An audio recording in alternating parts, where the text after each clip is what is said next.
Assalamualaikum warahmatullahi taala wabarakatuh. Oke, selamat datang nih ke podcast, ke Lutut Bertemu Lutut dalam apa nih? Oke, so apa kita diskusikan hari ini? Apa persoalan dan apa yang kita akan bincangkan hari ini? Oke, hari ini macam biasa kita dengan Ustadz Yasin. Ustadz, say hello dulu kamera. Assalamualaikum.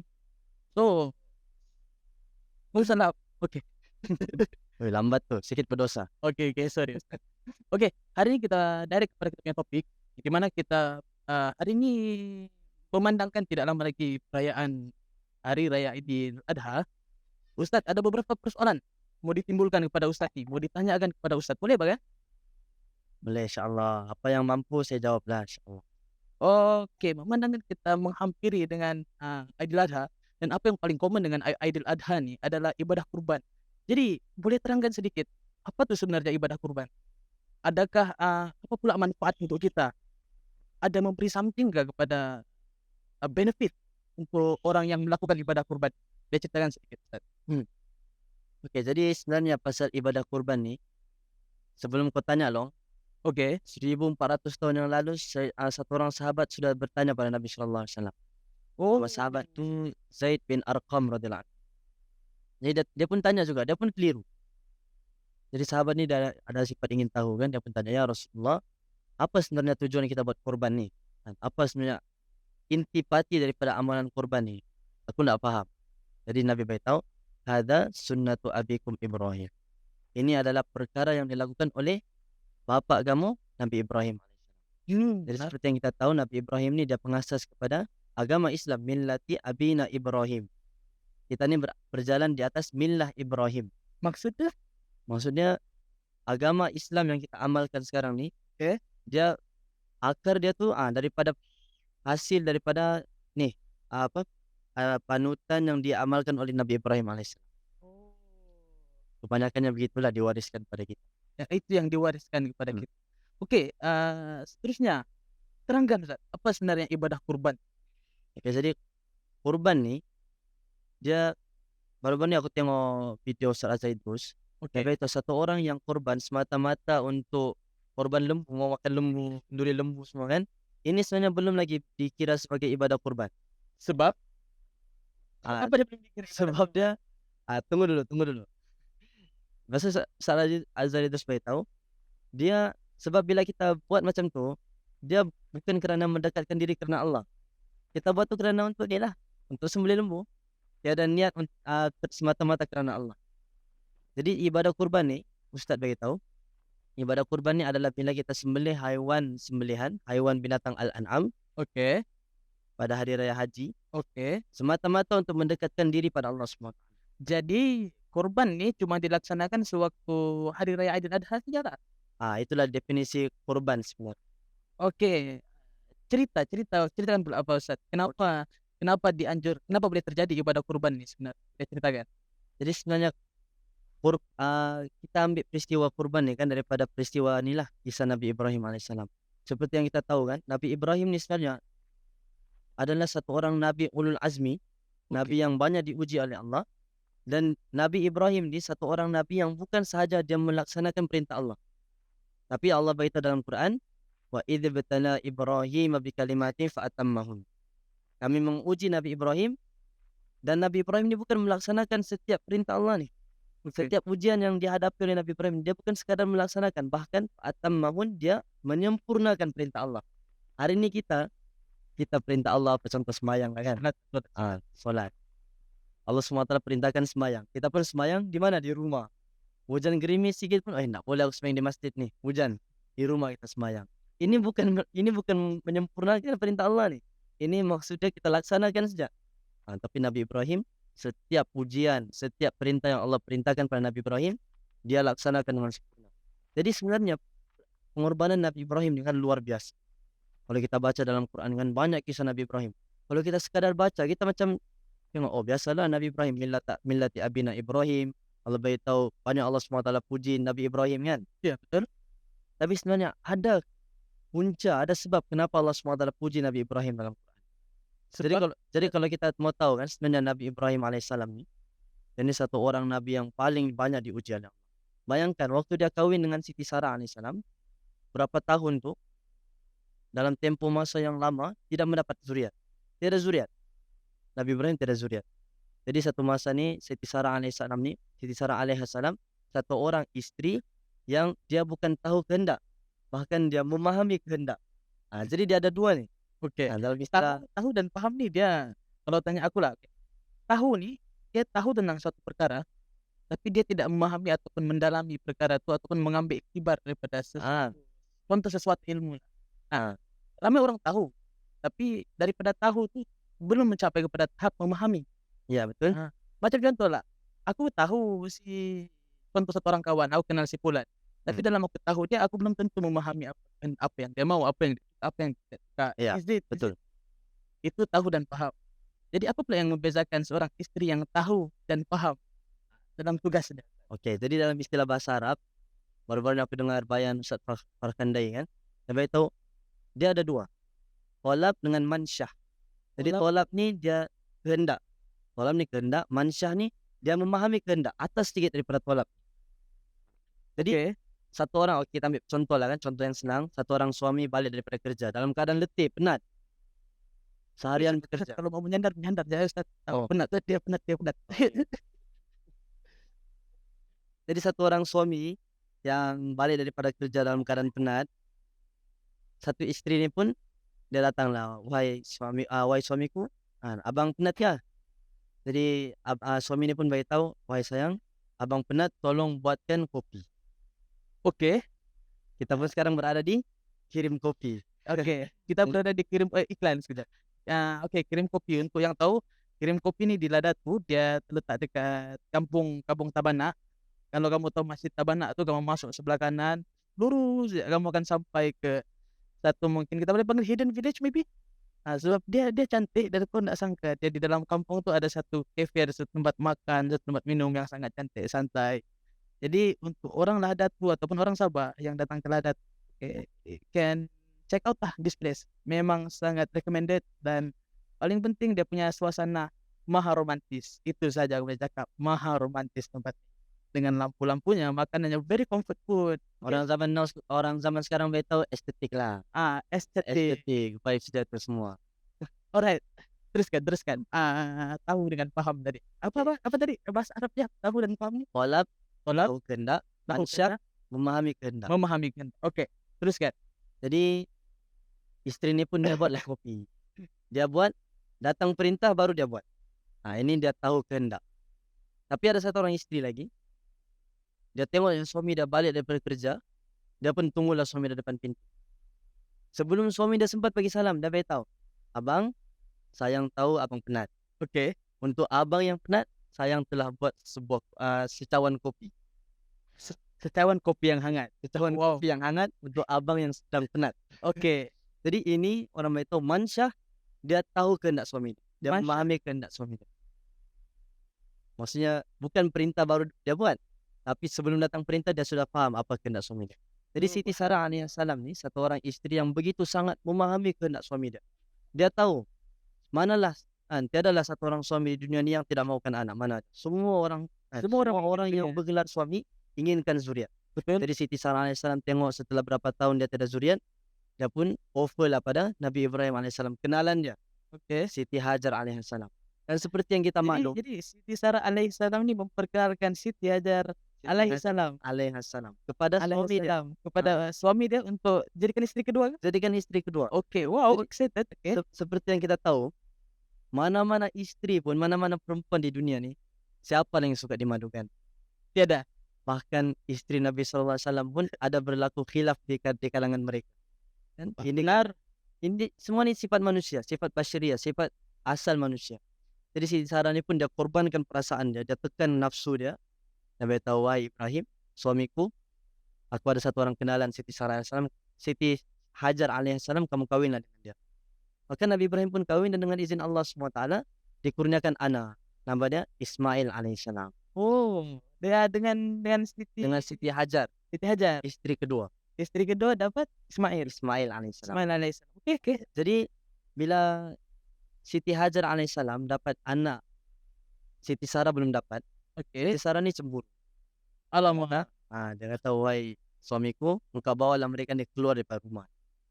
dia nak boleh go. Dia tengok isteri madu dia, isteri kedua ada anak kan. Oke. Dia ni belum ada anak, jadi dia kata, "Wahai suamiku, engkau bawalah mereka pergi." Jadi Allah SWT perintahkan, Oh, ini waktu mungkin saja ini boleh jadi bukti tentang kompleksiti seorang wanita. Boleh kah atau tidak? maksudnya Tapi normal lah, secara normal memang manusia ada rasa cemburu lah ya. betul.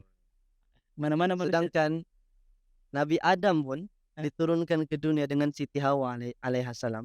Dan seperti yang kita tahu, ulama kita beritahu kan, kalaulah lelaki yang terhandsome di dunia tu Nabi Yusuf alaihissalam, perempuan yang tercantik di dunia tu Siti Hawa alaihissalam. Ibu Wow. kita. Wow.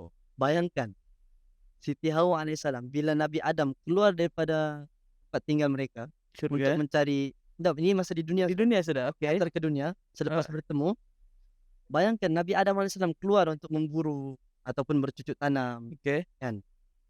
keluar mencari makan lah, cari nafkah. Dalam keadaan dunia waktu itu hanya 2 orang saja, tidak ada orang lain.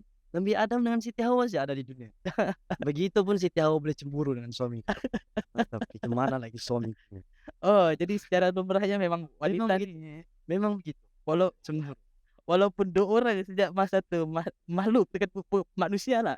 Ah, Sepasang manusia saja tapi Hawa masih cemburu. Oke. iya. Oke, Maksudnya oke. sifat cemburu ni sifat basyriah, sifat semula Alami. jadi alami bagi seorang manusia. Oke, balik lepas dihalau keluar daripada rumah tu apa yang terjadi? Dihalau keluar ni macam bahasa kasar pula kan. Oke. Maksudnya ni pun perintah Allah sebenarnya. Perintah Allah. Perintah Allah. Jadi Allah SWT perintahkan Nabi Ibrahim untuk berhijrah ke kota Hijaz. Daripada Palestin Ke Hijaz. ke Hijaz. Jadi aku tengok Google tadi, dalam lebih kurang 1.500 kilometer juga. Hijaz ni sekarang Saudi. Hijaz ni tanah, ya Saudi lah. Mekah, Madinah semua Hijaz. Itu tanah Hijaz. Hijaz. Oke. Jadi Nabi Ibrahim pun bawa isteri nombor 2, Siti Hajar alaihissalam dengan anak dia yang masih kecil lagi, baru lahir. Sampai di dalam Quran beritahu wadin ghairi dzi zar'in. Di tempat satu lembah yang tiada sumber hidup.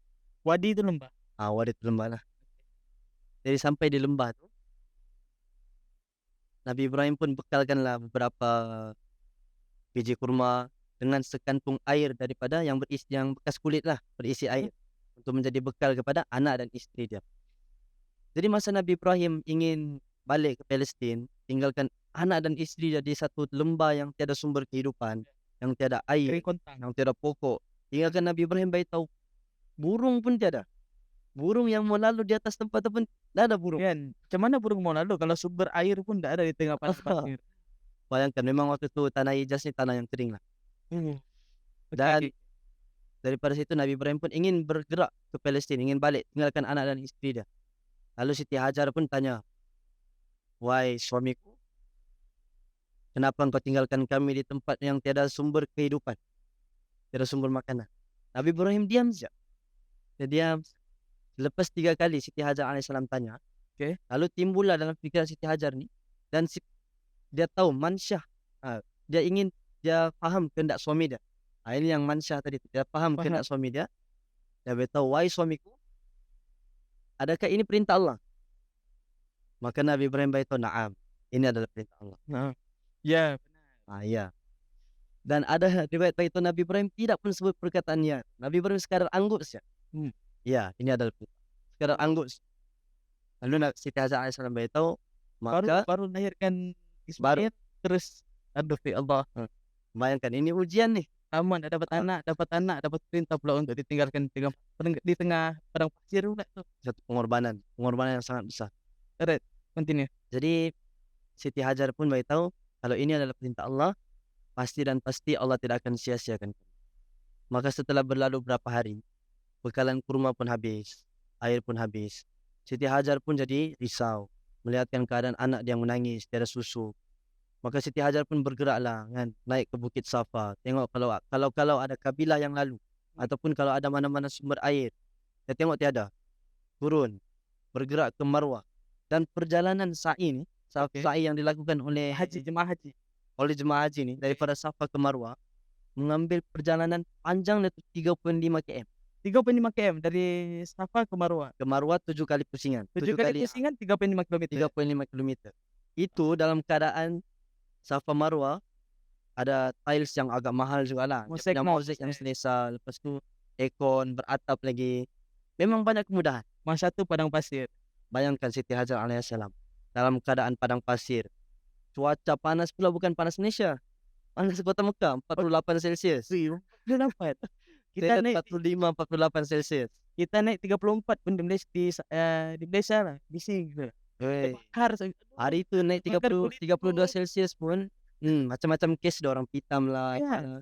Jadi Ustaz saya pernah naik haji kan, jadi kalau panas dekat Mekah nih beza lah panas dengan Dia panas, bukan panas macam Malaysia. Kita panas sana tuh ndak keringat, ndak keluar peluh, panas kering. panas kering. Wow. Wih, panas dulu.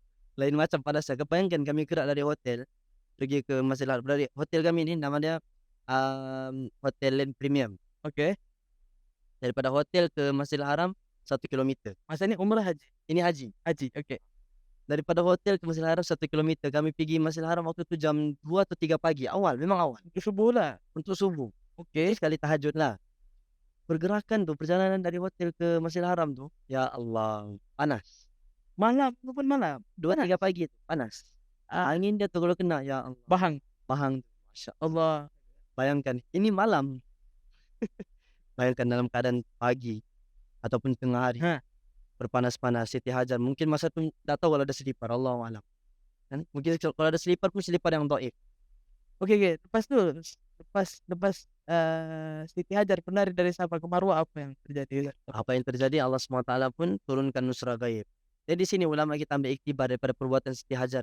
Kalau kita ada satu benda yang kita mau dalam kehidupan ni kan, mau tidak mau kita kena buat pengorbanan. Kalau benda tu duniawi atau ukhrawi, lagi-lagi benda akhirat, kita mesti buat pengorbanan. Siti Hajar alaihissalam, bayangkan, dia ingin air, inginkan sumber kehidupan untuk diberi makan kepada anak dia. Dia tidak doa pada Allah. Dia tidak semata-mata mengharapkan pada doa. Ya Allah bagilah hujan, ya Allah bagilah air. Tidak. Bahkan dia usaha. Tidak cukup dengan doa, inginkan satu perkara itu kena dengan usaha. Oke. Maka dengan usaha Siti Hajar bergerak daripada Safa ke Marwah 7 kali pusingan. Barulah Allah SWT turunkan nusra gaib Allah. Allah keluarkan air zam-zam daripada tanah Hijaz yang kering kontam. Jadi kita bayangkan, seperti yang kita tahu lah kan, mana-mana tamadun pun di dunia ni ingin memulakan tamadun yang baru, mesti bermula di mana? Di mana-mana sungai. Betul. Tepi sungai. Contoh tamadun Mesopotamia. Dimulakan di sungai Tigris dan Euphrates. Tamadun Hindustan, tamadun India dimulakan di sungai Indus. Sungai Indus. Tamadun Mesir kuno dimulakan daripada sungai Nil. Jadi setiap tamadun yang besar Asia tambah Thailand, kita tengok Thailand, Kamboja dan start dekat Mekong, sungai Mekong. Sungai Mekong. Jadi mana-mana tamadun pun ingin buat tamadun yang baru, bermula daripada sungai, sumber kehidupan. Tapi bayangkan, tamadun Islam, tamadun Islam dimulakan di satu lembah yang tiada sumber kehidupan. Wadin ghairi dzi zar'in, tiada langsung kehidupan. Bahkan Nabi Ibrahim tahu pokok pun tiada. Allah. Kan ada sungai kan dekat tepi kota Mekah? Tidak, dekat sebelah Saudi tidak sungai. Itu jauh. Jauh ya? Jauh. Ini jauh ya? Ini tengah-tengah kota Mekah ni. Wow. Tapak Kaabah ni. Ish. Jadi masa itulah Allah SWT keluarkan air zam-zam. Maka bermula tamadun baru dalam dunia Islam. Oke. Kota Mekah. Oke, seterusnya Ustaz, lepas kejadian air zam-zam apa tu semua. Berapa lama Nabi Siti Hajar dengan Ismail ditinggalkan oleh Nabi Ibrahim kan? Jadi sebenarnya Nabi Ibrahim dia tinggalkan isteri dan anak dia ni. Banyak riwayat. Oke. Tapi yang kita ambil berpegang pada riwayat ni lah 13 tahun. 13 tahun. Sebab dalam riwayat Nabi Ibrahim bila balik daripada Palestin, ingin ziarah anak dia berumur 13 tahun. Jadi kita berpegang pada pendapat 13 tahun. Jadi dalam kitab Rahiqul Maktum yang dikarang oleh Sofiur Rahman Al-Mubarakpuri, Nabi tahu Nabi Ibrahim ni dia lawat anak dan isteri dia 4 kali dalam tempoh 13 tahun. Dalam tempoh 13 tahun. Jadi kali yang pertama, seperti yang kita tahu Nabi Ibrahim ni pun ulama beritahu dia ni ada sifat kemanusiaan, sifat basyariah. Dia pun ada perasaan rindu, ada perasaan sedih. Siapa nak rindu anak kan? Siapalah yang tidak rindu pada anak? Siapa yang tidak rindu pada isteri? Jadi Nabi Ibrahim pun, jadi itulah ulama kita beritahu, jangan heran kalau satu orang karkun dia keluar 40 hari, dia keluar 4 bulan, dia tidak teringat pada anak dan istrinya. Karena ada satu orang yang lagi mulia lagi. Ada satu orang yang lagi mulia lagi, yang begitu hampir dengan Allah, Nabi Ibrahim. 13 tahun. Dia pun rindu pada anak dan istri dia. 13 tahun pun rindu. Jadi dia pun minta pada Allah, "Ya Allah, aku ingin ziarahlah anak dan istri aku." Jadi Allah SWT beritahu, "Wahai Ibrahim, engkau ziarah tapi berada di jangan tengok dari dekat, tengok dari jauh." Nabi Ibrahim pun bergerak daripada Palestin, mengambil perjalanan yang berbulan-bulan. Masa tu kenderaan unta, kuda, keledai itu saja kenderaan. 1000 kilometer juga itu rasanya. 1000 kilometer. Jadi daripada Palestin bergerak ke kota Mekah. Sampai-sampai saat di satu bukit Allah SWT perintahkan, "Wahai Ibrahim, berhenti, tengoklah dan anak dan istri kamu di bukit nih." Daripada jauh dia tengok anak dan istri dia bermain-main di bawah lindungan Kaabah di Hijr Ismail. Hijr Ismail ni tempat bilik lah. Bilik Siti Hajar dan Nabi Ismail alaihissalam. Rumah. Rumah lah. Tempat berteduh lah. Dekat ke Hijr Ismail ni dengan Ka'bah? Hijr Ismail ni memang di Kaabah lah. Berdekatan dengan Ka'bah. Berdekatan dengan Kaabah. Wow, okey. Jadi mungkin yang bangunan kecil-kecil tu kan Ustaz? okey, Kaabah, Okey. ada yang melengkung tu. Okey. Yang Macam kubah kecil tu. di itu kubah kecil tu makam Ibrahim. Makam Ibrahim. Makam. Oh, Yang okey, Kaabah tu kan dia ada yang macam U tu. Ya. Itulah Hijr Ismail. okey. Yang Okey. ini. U. Okey. Jadi Allah SWT perintahkan, "Wahai Ibrahim." Setelah Nabi Ibrahim tengok anak dan istri dia, Allah perintahkan, "Wahai Ibrahim." Ya, pas daripada pertama kali dia nampak, Ini pertama kali dia balik. dia lawat. Ah. Dia jumpa secara fizikal kan tak? Dia tengok dari jauh. Dari jauh. Ah. Oh. Pasal Allah SWT perintahkan, "Wahai Ibrahim, balik. Sambung lagi dakwah kamu di kampung kamu." Maka Nabi Ibrahim pun balik. Lepas tu kali kedua, setelah berapa lama dia tidak jumpa anak istri dia, dia minta lagi pada Allah kali kedua, "Ya Allah, aku rindu anak dan istri aku. Izinkanlah aku untuk ziarah mereka." Maka Allah perintahkan, "Wahai Ibrahim, kau ziarahlah mereka tapi tengok daripada jauh, jangan tengok daripada dekat." Maka Jadi dekat sikit daripada yang kali ke sebelum ni, yang kali pertama ni. ulama kita beritahu Nabi Ibrahim jalan sampai di celah-celah pokok tu Allah SWT perintahkan, "Wahai Ibrahim, berhenti. Tengoklah anak dan istri kamu daripada celah-celah pokok." Maka Nabi Ibrahim pun tengok anak dia yang semakin tumbuh membesar. Isteri dia pun menjaga anak dia, bermain dengan anak dia. Dalam keadaan dia keasyikan tengok anak dan isteri dia, Allah SWT beritahu, "Wahai Ibrahim, masa kamu telah tamat, baliklah sambung badak." Oh, Ini kali kedua. tapi dia nampaklah anak dia dengan Dia nampak depan mata dia. Ui. Tapi tak boleh sentuh lagi. Tak boleh sentuh. Oh Allah. Okey. Jadi yang kali ketiga ni, Nabi Ibrahim minta daripada Allah, "Ya Allah, aku rindu pada anak dan isteri aku. Izinkanlah aku untuk ziarah mereka." Maka Allah SWT beritahu, "Kamu ziarahlah mereka, tapi jangan kamu turun daripada tunggangan." Yang cerita ni, Maulana Inamul Haq dia beritahu cerita ni. Maka Nabi Ibrahim pun buatlah perjalanan sampai ke hadapan rumah dia. Rumah Nabi Ismail AS. Okey. Berada di atas tunggangan onta dia. Okey. Bila dia tengok anak isteri dia, manalah Anak isteri dia itu Allah alam. Okey. Tapi dalam cerita ni beritahu Nabi Ibrahim tengok anak dan isteri dia depan mata dia. Ish. Sakitnya. Maka manalah suami yang tidak tahan kan. Betul. Mesti dia mau peluk anak dan isteri dia. Mesti kalau kita tu masa tu Tapi biarlah. asbab taat kan. Kalau kita Asbab dari taat tempat dia Nabi Nabi Ibrahim beruncak tunggangan terus peluk. Aduh. Tapi asbab ketaatan Nabi Ibrahim ni satu orang yang tidak pernah melanggar perintah Allah. Hanifan muslimah, Allah beritahu. Satu orang yang hanif, tidak pernah melanggar perintah Allah. Maka Nabi Ibrahim pun berada di atas tunggangan dia.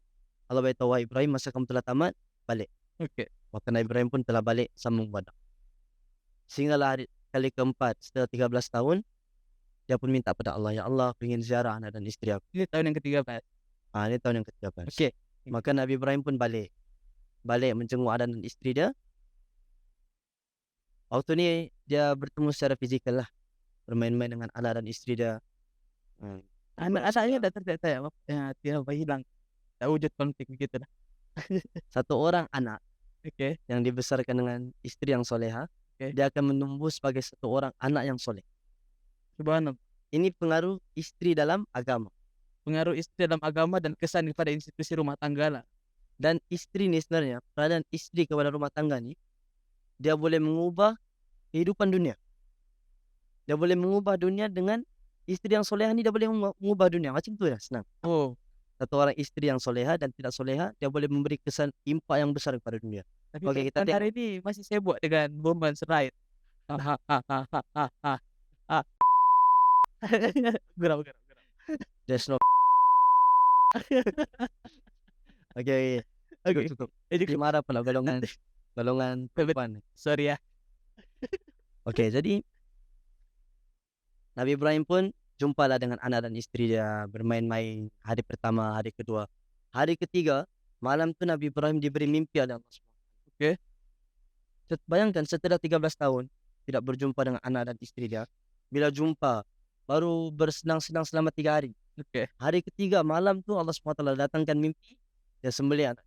Ah, ya Allah.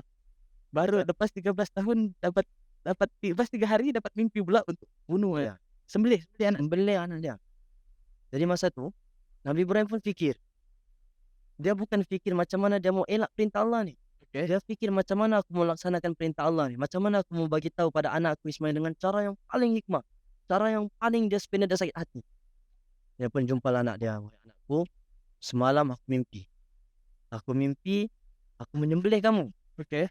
Maka Nabi Ismail alaihissalam yang baru berumur 13 tahun, Allah SWT rakamkan dialog dalam Quran sampai hari kiamat. Kita baca dialog. Dalam surah Sofat Allah beritahu, "Ya abatif al ma tu'mar satajiduni insyaallah minas sabirin." Maksudnya? Wahai abaku, lakukanlah apa yang diperintahkan. Nescaya kamu akan mendapati aku di kalangan orang-orang yang sabar. Oke, kita tengok di sini, kita bezakan. Nabi Nuh alaihissalam. Dia ni mempunyai satu orang anak nama dia Kan'an.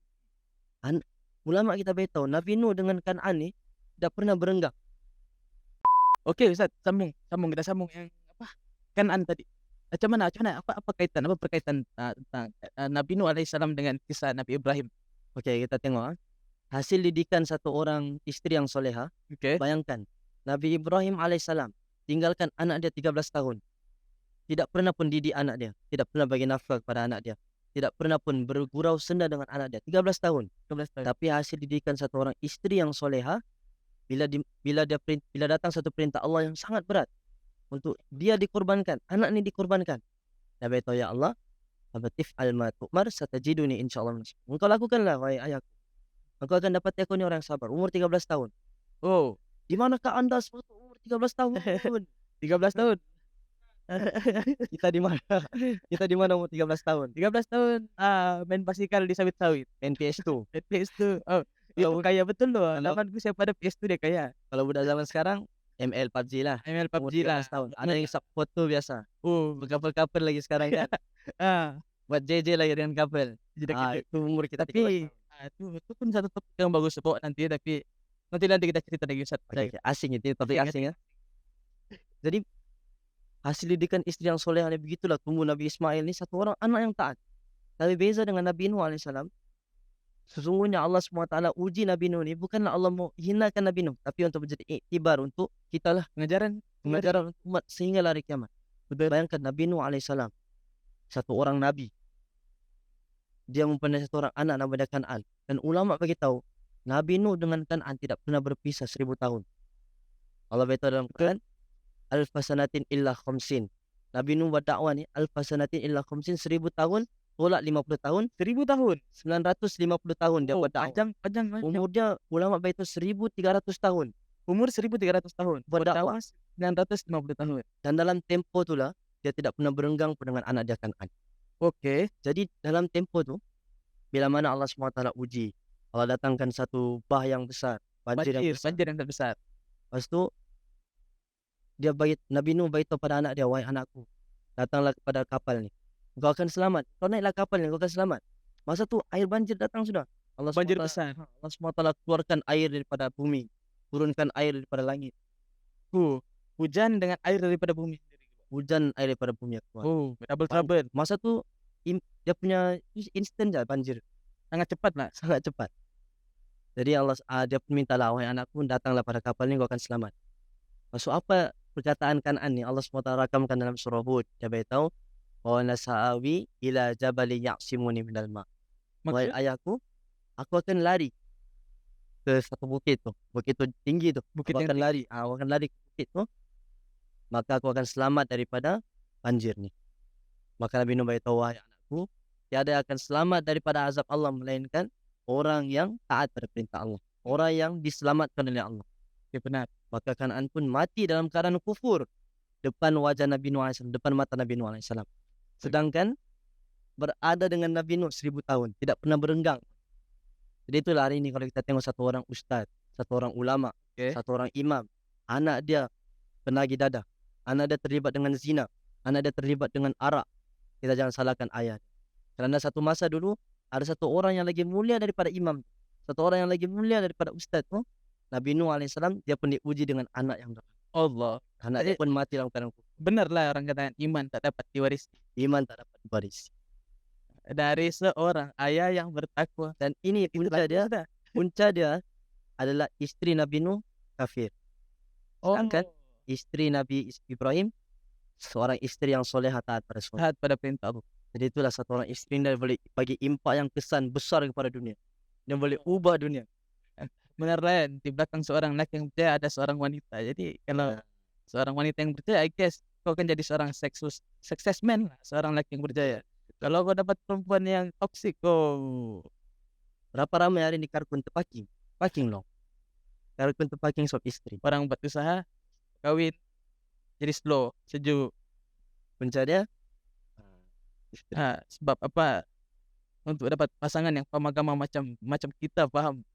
Kan dia mengaku kita paham agama, tapi kita usaha atas iman dan amat. Tapi bila kita gagal untuk kefahaman ni bukan milik kita kan, tapi kefahaman ni Allah yang berikan. Tapi iyalah kita kena banyak perbetulkan diri sendiri lah sebelum kita betulkan orang lain, dan paling penting minta dengan Allah. Betul. Mudah-mudahan dimudahkan. Okey, balik back to the story. Okey, Ustaz. Ya. Bila Nabi Ismail alaihissalam kata, dia terima dengan sabar kan, terima dengan Iya. sabar. Dia kata, Jadi Apa masa apa tindakan apa yang dilakukan seterusnya oleh Nabi Ibrahim alaihissalam? jadi masa tu Nabi Ibrahim pun bawalah anak dia ni ke Jabal Qurban. Jabal Qurban, Bukit Jabal Qurban. ah, Jabal Jabal Qurban ni dia berada di Mina dan Muzdalifah. Di antara Mina di antara Muzdalifah ke Mina. Muzdalifah ke Mina. Daripada Muzdalifah ke Mina tu di antara dia tu ada Jabal Qurban, tempat Nabi Ibrahim korbankan anak dia Ismail. Jadi masa sebelum disembelih tu, Okey. anak dia ni beritahu pada ayah dia, "Wahai ayahku, sebelum kamu sembelih aku ada 3 syarat." Oh, Dia bagi 3 3 syarat pada ayah dia. alright. Syarat Apa yang syarat itu? syarat yang pertama dia beritahu, "Wahai ayahku, sebelum kau sembelih aku, engkau hirislah, engkau tajamkanlah pisau setajam-tajamnya. Supaya kalau aku sembelih aku tidak akan menjerit kesakitan. Oh, Takut kalau aku menjerit, kamu tidak dapat melaksanakan perintah Allah." Jadi dia ajar ayah dia. Satu orang anak yang ingin sembelih, dia ajar bapa dia macam mana sembelih. Oi. Ini syarat yang pertama. Syarat yang kedua dia beritahu, "Wahai ayahku." Ini mungkin kalau mungkin akulah atau siapa-siapa antara kita terletak di situasi Ismail alaihissalam, mungkin dah boleh tangguh-tangguh kata. Dah boleh lagi 5 tahun dah. Bagus kalau gitu, kalau kata tak boleh kata runding. Kalau Itu kita kan. kalaulah kita Tapi ini keluarga yang mana Allah SWT. Inilah pengasas agama Islam. Berhasil daripada korban ni. Jadi syarat yang kedua Nabi Ismail beritahu pada bapa dia, sandar Ustaz. Kalau Ustaz terasa relax, kalau sandar macam dah semangat. Okey. Tapi memang best lah. Itu karena aku sampai macam tenggelam selain dengar cerita ni. Tapi best, okey. Lepas tu Ustaz. Jadi Nabi Ismail AS pun beritahu syarat yang kedua. Dia kata, "Wahai ayahku, sebelum engkau sembelih aku, engkau telangkupkanlah wajahku ni di tanah. Sekiranya engkau mendongakkan wajahku ke langit, engkau melihat wajahku, takut engkau akan rasa kasihan, maka engkau tidak dapat melaksanakan perintah Allah." Ini syarat yang kedua. Dia telangkupkan wajah anak dia ke tanah, Menghadap ke bumi. menghadap ke bumi. Jadi syarat yang ketiga beritahu, "Wahai ayahku, syarat yang terakhir, untuk engkau sembelih aku, kau tanggalkanlah baju. Okey. Dan kalau engkau sembelih aku dengan baju, takut darah tu terpecik, kena baju. Dan bila ibu melihat kesan darah yang ada pada bajuku, ibu akan bersedih. Jadi engkau sembelihlah aku dalam keadaan aku tidak memakai baju." Maka Nabi Ibrahim pun sembelihlah anak dia. Dan di sini dia ada satu ni tau. Macam kalau kita ambil daripada kisah ni, setiap kita adalah Ibrahim. Setiap dari kita ni adalah Ibrahim alaihissalam. Okey, kita letakkan tempat kita ni pada Nabi Ibrahim. Sebab tu dianjurkan untuk setiap muslim yang berkemampuan untuk melakukan ibadah kurban. Apa kalau aku tanya apa filosofinya kan? falsafah daripada Apa sebalik falsafah peristiwa daripada ini kan. sebalik itu? Ah, Udah ceritakan jadi sedikit. maksud daripada kalau kita ambil iktibar lah kan daripada kisah ni, setiap daripada kita ni adalah Nabi Ibrahim Oke, dan Nabi Ibrahim ada Ismail. Begitu juga kita ni ada Ismail. ada zuriat. Bukan, Habis itu Ismail kita ni banyak. apa Ismail kita di sana? Ismail kita ni mungkin kekayaan, Kekayaan. mungkin kereta, Oke. mungkin rumah. Adakah Ismail ini merujuk kepada sesuatu yang kita sayang? Betul, Oke. betul. Ismail ni adalah merujuk pada sesuatu benda yang sangat-sangat kita sayang. Dan kita berkorban untuk dapatkan benda yang kita sayang. Dan dikatakan pun untuk kita menghilangkan rasa kecintaan kepada dunia ataupun kecintaan kepada apa sesuatu perkara lah. Kita kena korbankan benda yang kita sayang. Betul. Satu orang yang suka makan dia mesti puasa. Betul? Satu orang yang suka tidur dia mesti bangun tahajud. Mesti. Satu orang yang suka musik dia mesti baca Quran. Betul, Belit. Sebab benda ni lah yang akan menghilangkan kecintaan kita terhadap dunia, menimbulkan kecintaan kita hanya kepada Allah. Allah. Dengan kita latih begini, barulah kecintaan pada Allah tu akan timbul dalam hati. Oke. Jadi setiap daripada kita ni Ibrahim dan setiap daripada kita ada Ismail. Dan Oke. Ismail kita ni banyak kekayaan. Fakta lah. Ismail ni fakta lah. Ada tak? Oke. Jadi adalah tanggungjawab untuk kita mengorbankan benda yang kita sayang. Bagaimana Nabi Ibrahim? Allah SWT ingin hapuskan sifat ownership dalam hati dia. Oke. Hak milik dia Tuan. daripada anak dia. Hak daripada dia rasa Ismail ni anak. Oke. Allah ingin hapuskan daripada hati dia, Allah suruh sembelih. Oke. Begitu juga kita hari ini kita rasa kita punya kereta. Kita rasa kita punya wang ringgit. Kita rasa kita punya rumah. Mana Benda ni dia? lah. Itu Benda ni semua lah. peng punya loan. Benda ni lah sebenarnya yang kita mesti korban untuk Allah. Oke. Soalnya ni benda ni bukan milik kita. Jadi intipati daripada korban. Kenapa kita mesti buat ibadah korban? Kenapa kita saja-saja kita mau bagi makan sama orang. Saja-saja kita mau beli lembu, sembelih. Bukan. Hanya benda tu lah mendidik kita untuk melatih nafsu kita bahawa benda yang apa yang milik kita ni bukan milik kita. Dalam ini Kan kata Iwan Syaman dalam lagunya, ini semua Allah punya, tiada yang engkau punya. gitu Oke, lah. oke. Oh, oke, right. Dan sambung. Lepas Nabi Ibrahim kata dia kalau disembelih itu dia minta dibukakan baju. Apa yang terjadi selepas itu? Apa yang terjadi selepas tu? Okey, aku nak mau cerita apa yang terjadi selepas tu. Aku mau cerita apa yang terjadi sebelum tu. Oke, apa terjadi? Sebelum Nabi Ibrahim ingin sembelih anak dia ni, datanglah iblis. Oke. Datang iblis, beritahu pada Hajar. Iblis ni dia akan sesatkan manusia sampailah hari kiamat. Jadi dia pun jumpalah Hajar. Wahai Hajar, kamu tengoklah suami kamu ni. 13 tahun tinggalkan kamu. Tidak bagi nafkah pada kamu. Tidak pernah ziarah pun kamu. Oke. Tengoklah. Jadi sekarang lepas 3 hari dia mau sembelih anak. Maka Siti Hajar pun ambillah batu. Dia ambil batu dia lempar pada iblis. Dia tahu kalau ini perintah Allah, apapun aku sanggup. Oh, Maka iblis pun dia tidak menyerah. Iblis ni dia tidak akan menyerah untuk menyesatkan anak-anak. 24 jam. itu tugasnya. Itu tugasnya sampai hari kiamat. Dia pun jumpalah Nabi Ibrahim. Dia pun jumpa Nabi Ismail. Dia kata, wah Ismail, kamu tengok ayahmu ni. Tak pernah pun bagi nafkah sama kau. Tak pernah pun jumpa kau. Lepas 3 hari jumpa terus dia mau sembelih kau. Kau tengok muka dia pun kau tak kenal ni. Baru 3 hari. Oke, paham. Apa jenis perintah begini? Nabi Ismail pun Coba syaitan coba menyesatkan Ismail. Iya. Menghasil. Iblis. Ini bukan syaitan ni. Pangkat iblis lah ni. Oke, Iblis yang datang. Lucifer. Oke. Dia ambil batu dia lempar. Dia kata kalau ini perintah Allah apapun aku sanggup. Lepas tu dia jumpa lagi Nabi Ibrahim. Perkara yang sama dia hasut. Nabi Ibrahim ambil batu dia lempar dia berkata kalau inilah perintah Allah apapun aku sanggup. Maka dengan perbuatan ini, perbuatan anak beranak ni melempar batu pada iblis, Allah SWT telah gembira. Allah telah takjub dengan perbuatan ini sampai hari kiamat.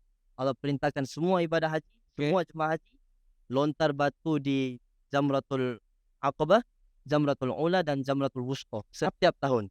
Apa maksud itu? Jamrah.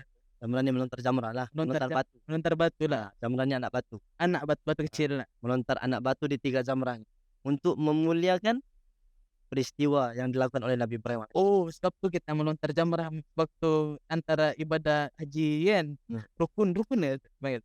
Rukun. Rukun haji ya. Melontar jamrah ni dah wajib haji. Dia wajib. Wajib haji. Oh. Oke. Ceritanya sangat kasihan. Oke, tapi kita terus kepada topik lah. Lalu apa manfaatnya Ustaz? Cuma Ustaz jawab tadi kan. Di dalam kita ni setiap daripada kita adalah Ibrahim dan setiap kita ni ada Ismail. Ismail itu merujuk kepada apa yang kita sayang dan apa pengertian, apa pengajaran, apa manfaat di sebalik ibadah kurban pada setiap kita? Manfaat dia itulah sebenarnya benar sudah terjawab tadi dalam soalan tadi itu, Oke, oke. dalam penceritaan tadi itu pun sebenarnya manfaatnya ni itulah untuk kita hilangkan sifat ownership dalam diri kita. Bahawa apa yang ada dalam milik kita ni bukanlah milik kita, semata-mata milik Allah. Yang memiliki semua benda ni hanyalah Allah. Betul. Allah ni bukan sekadar memiliki, maka bahkan Allah ni mentadbir. Allah memiliki dan Allah menguasai. Satu orang manusia, dia hanya memiliki. Dia mempunyai kereta, dia memiliki kereta. Tapi dia tidak menguasai kereta. Satu orang manusia bila kereta dia rosak, dia tidak boleh buat apa-apa. Minyak dia habis, dia tidak boleh kawal. Kereta dia, bila-bila masa tayar kereta dia boleh pecah. Betul. Dia tidak berkuasa atas kereta dia. Tapi hebatnya Allah ni, bila mana Allah memiliki, bahkan Allah juga yang menguasai. Allah memiliki manusia. Bila-bila masa Allah boleh hancurkan manusia. Betul.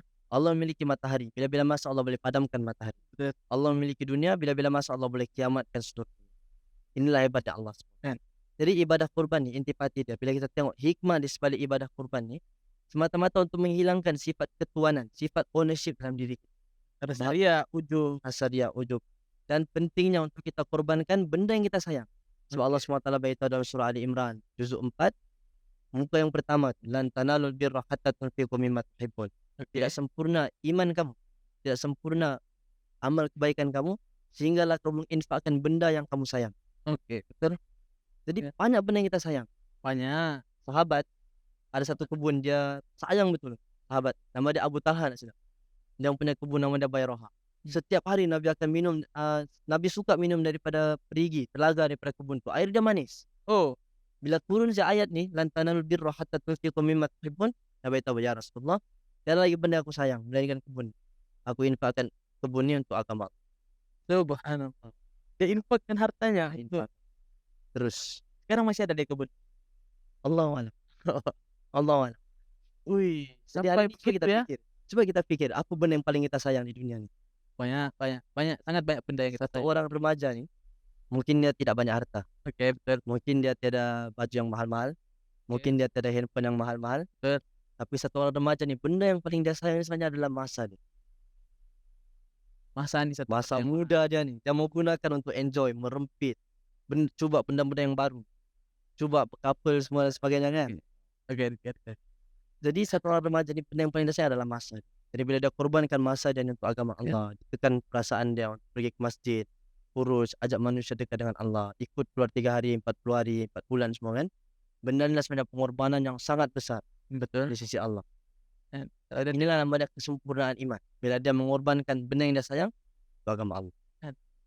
tengok, bila didikan agama ni diberikan, pengorbanan agama diberikan, orang kata difahami. Kita boleh tengok macam mana Sultan Muhammad Al-Fatih membuka kota Konstantinopel pada usia yang sangat muda, 21 tahun. 21 tahun. Tengok, tapi apa? Hari ni kita ada 21 tahun, kita tengok diri sendiri lah. Pada 21 tahun aku buat. Aku pun tak tahu buat apa, panyut tahu 21 tahun aku. Okey, Ustaz. Okey, kita sambungkan. Bila masa kejadian Nabi Ibrahim AS cuba kurban kan tak jadi. Jadi kiranya macam mana Ustaz, kita kibaslah macam contoh apa yang kita kurbankan hari ini banyak. Kita boleh lembu, unta, kambing, apa lagi? Ternakan ataupun Kalau ibadah kurban tu ayam memang tak boleh lah. memang tak boleh lah, 2 kaki kan. Apa-apa yang boleh. Kambing, common lah di Malaysia. Kambing, lembu, kerbau pun ada mungkin. Jadi bila hewan ternakan ni sudah dikorbankan, disembelih, siapa yang layak sebenarnya daging kurban? Yang lain ni fakir miskin lah. Macam mana pula kalau ada yang kata orang yang kurban pula kata dia mau masak ke, ataupun berapa bahagiannya dan berapa bahagian untuk fakir miskin? Macam mana cara pembagiannya? Mungkin saya boleh share sikit. Cara pembahagian ni sebenarnya belum tahu lagi. Okey. Belum buat research lagi. Cuma tanya orang yang arif lah. Fas'alu ahla dzikri in kuntum la ta'lamun. Tanyalah orang yang ahli dia, sekiranya kamu tidak mengetahui. Jadi pasal pembahagian ya kurang faham, kurang tahu je lah. Okey. Buat research lagi lah. Mungkin Tapi yang next episode lah mungkin kan ada. tapi yang saya tahu pembagian daging kurban ni memang untuk fakir miskin lah. Oh, selayaknya untuk fakir miskin lah. Fakir miskin. Okey, Ustaz, soalan terakhir. Macam mana pula dengan orang yang protes atau ndak setuju dengan ibadah kurban? Macam mana? Ini last question sebelum kita tutup. Aku rasa nih antara podcast kita yang paling panjang rasanya nih. Almost, mau 1 jam saya rasanya nih, lebih 30 menit. Oke. Oh ya? Iya, lebih. Oke, boleh ceritakan, apa pula kenapa pula ada orang yang protes dengan ibadah kurban nih, kenapa? Boleh boleh terangkan sedikit? Oke, memanglah biasanya golongan kalau macam ibadah kurban nih kalau di India tuh dorang nggak suka, memang dorang nggak suka. Sembelih-sembelih lembu nih kan, dorang Yalah, anggap benda itu suci Bang. ya betul betul. Kalau di bagian Amerika pun mesti ada saja orang mau komplain, apa yang orang Islam buat mesti dorang nggak puas hati. Betul, Islamophobic. Tapi, e Lagi-lagi kan, orang vegan kan, iya kayak vegan itu, tengok vegan tuh. aku ndak kisah orang lain mau jadi vegan, tapi kita ndak pernah abusive pun dengan, "Oi, kenapa kau makan sayur saja? Nak makan kau daging, sumbat daging ini." Ndak pernah, tapi tiba-tiba bila dorang ngebuat dekat meat kita macam kita yang makan daging, lepas tu dia pergi protes, dia pergi Hmm. promo, kayak Cara alasan, haiwan yang punya rasa sakit. Kamu tahu gak tumbuhan punya rasa sakit? Hah? betul, tumbuhan tu dah sakit kau petik-petik dia tu, tanah yang kau kebur, coba kau bayangkan tanah tu kalau boleh cakap, sakit, tapi kau tak dengar." Oke. Oke, Tapi jadi memang orang ada protes. sentiasa ada yang Ah, tak setuju lah kan, setiap apa perkara yang memang ini semua orang nggak boleh setuju dengan semua benda, lagi-lagi Islam. Islam ini agama yang straight, agama yang ada prinsip, kan.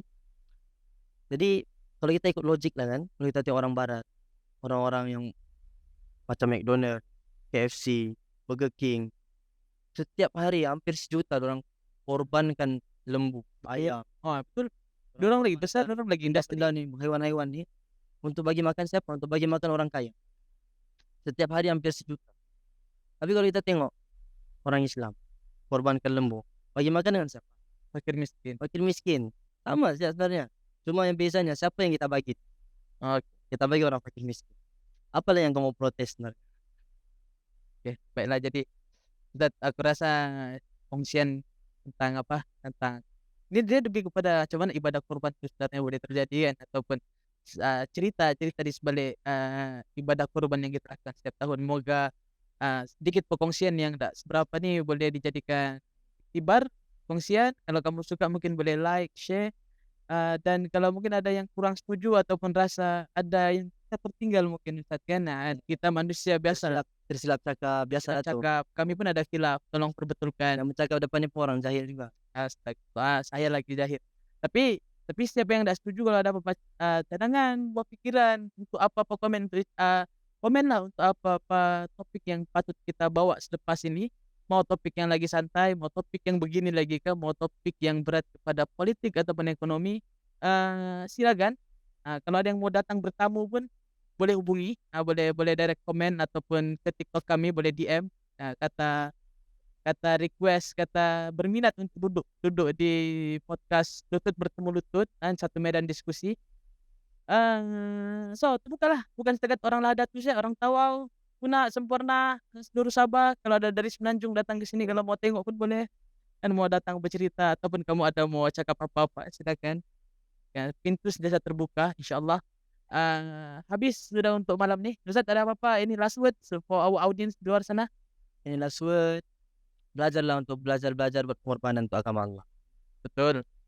Hidup sementara, hidup sementara, dunia sementara, akhirat Akhirat selamanya. selama-lamanya. Itulah. Apa yang kita miliki sekarang ini bukannya kita punya, mata-mata pinjaman daripada Allah. Satu masa nanti benda yang kita pinjam ini kita akan bagi balik. Betul. Jadi belajarlah pengorbanan, buat korban. Bukan ulama kita minta nyawa pun, tapi ulama kita minta harta, diri dan masa saja kita korban. Itu pun sedikit ya kan. Sedikit aja. Eh, saya lah tuh banyak banyak kurang korban. Dan jadi hidup di dunia ini pun cuma 60 tahun. Itu kalau Average lah 60 70 average tahun. 60, 70 tahun, kalau lebih ekstra tuh alhamdulillah rezeki. Eee, jadi, sama-sama kita muhasabah diri kita.